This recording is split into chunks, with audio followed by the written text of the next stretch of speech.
London is home to many vibrant cultures and creeds hailing from across the globe. But how does the city include everyone to shape its identity, especially when many can feel often isolated or underrepresented due to just the sheer density of this melting pot?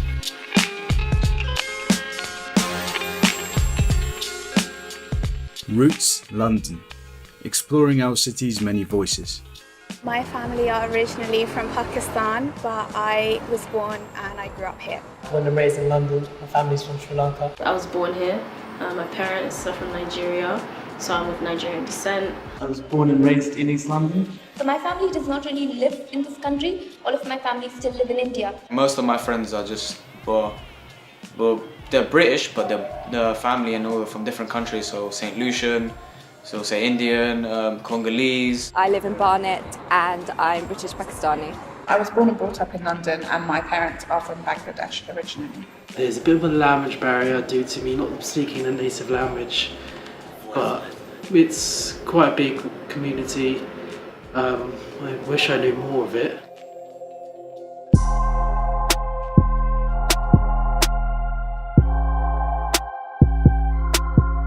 UPress gathered a group of 18 to 30-year-olds who represent the cross-section of BAME backgrounds to not only train as researchers, but motivate them to express their findings through creation of an original artistic response. I'm Asian other, you know what I mean? So I'm other. So whenever I was a kid, whenever I saw that, or just ticking that box in the form, I mean, it might have psychologically affected me, but it was kind of like seeing an attempt for inclusion, but then kind of like halfway attempt, you know, just like almost there, but just like, all right, other. I wouldn't say I see a lot of people, like a lot of black people kind of leading things, or even people from an Asian background. So I'd say maybe there is a lack of kind of leadership in my community. But there is also the aspect, if I ask for something to get done and I push for something to get done, it'll probably get done. But I think there needs to just be a little bit more kind of outreach and talking to the local community. Because how are you going to know what the community need if you don't talk to the people that live there?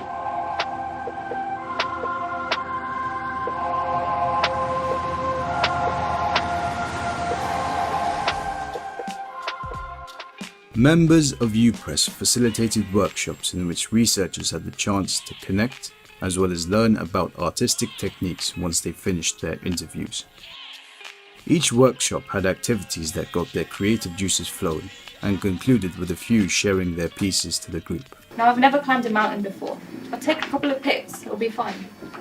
So it's about 1 p.m. and we're already halfway up the mountain. With no proper equipment, we were on a trek. In the distance, I could see a metal cross.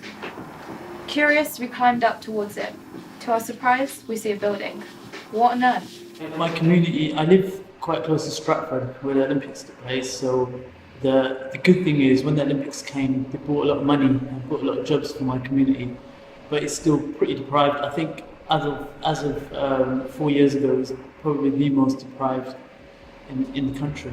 By myself, I can't seem to stop. I can't stop knife crime or acid attacks in my area. But maybe my mum, if she was to have a different take on it, she might have an idea for a different kind of program or a different kind of grassroots movement that can come out and help tackle these issues, which she might not think is relevant at the moment. I do, but she might have better ideas. There's still a lot of poverty within that area. You can see it from the high street.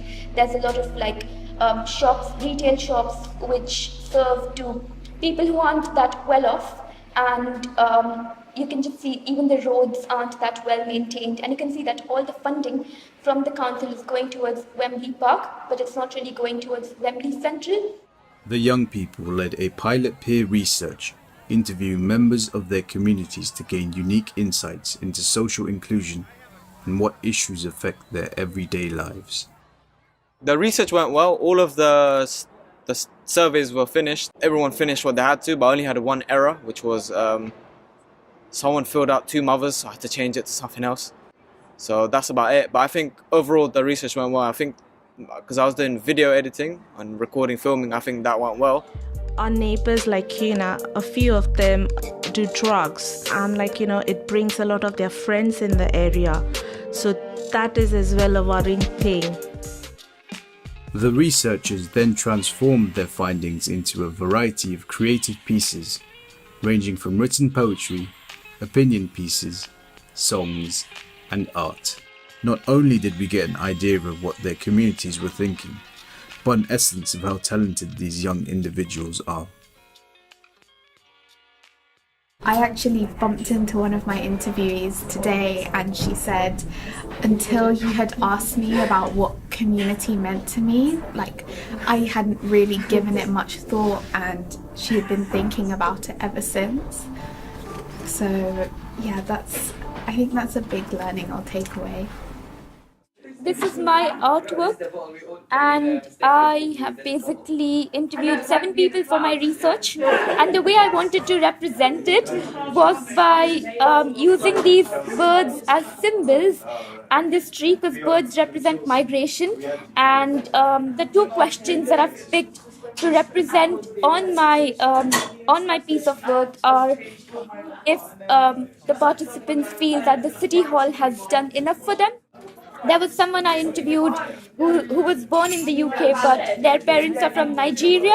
And so the question that I asked them about what concerns do they have about their community, she said that there was no social mobility. The BME communities aren't educated enough about the British system. There is no upskilling. There is a lack of awareness of scholarship opportunities within the community. There is no financial literacy. And in terms of what the City Hall has done, she said there is no representation specifically from the people who are affected by knife crime. Stop to ask me, who do you think you are? A young boy walking through the jungle, searching for water. He saw a river flow through the land. Down below, upon a rock, there was a man.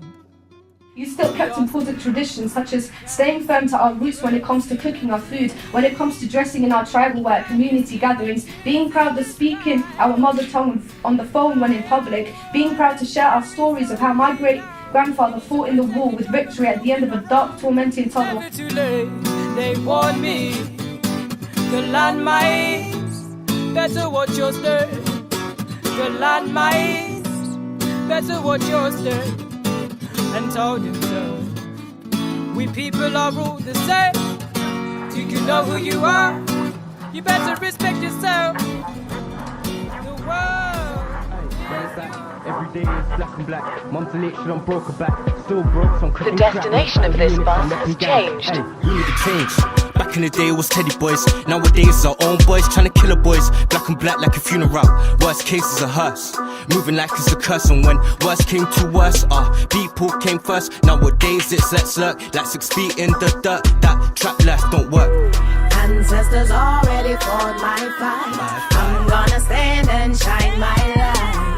Who are you to tell me what is mine? Put me in your box, but I am light. Ancestors already fought my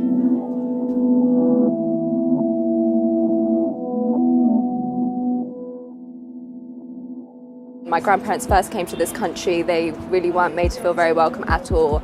And I think it was just interesting to see how shocked they are by how much it's changed and how much more diverse it is now, how much more accepting people are now. And although it's not perfect, there's still a lot of hostility in today's society. I think they definitely have noticed a big improvement. Someone identifies something wrong, a problem in society, then sort of work for social change rather than just sort of air out their dissatisfaction towards politicians and other people not doing enough. Everyone has their own worth in terms of however different they are, and I think that ultimately we're all the same because we're all different. We hope the meaningful data can let this city better understand its hidden voices, and most importantly, better serve them. For not only have the youth spoken, but other members of the community share similar ideas and beliefs.